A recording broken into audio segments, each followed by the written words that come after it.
السلام عليكم. نعمل ايه لو عندنا طرقه في الشقه؟ الطرقه مش واسعه وفي نفس الوقت طرقه مش طويله، وحابين ان احنا نظهر فيها شكل جمالي بحيث انها تبقى معانا بشكل افضل حاجه.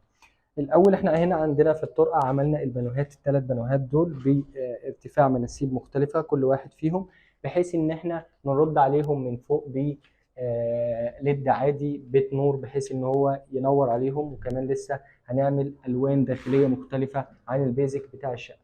جينا بقى الناحيه الثانيه، حددنا فريم باب المطبخ بالزوايا دي لان هو ملوش باب طبعا، فحبينا ان احنا نبقى محددين الشكل بتاعه.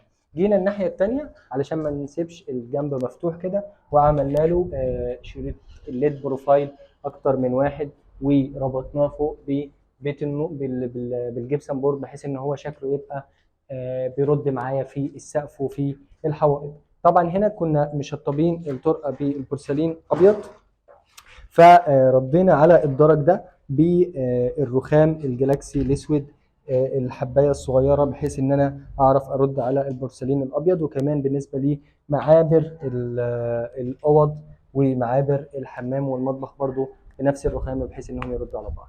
شكرا.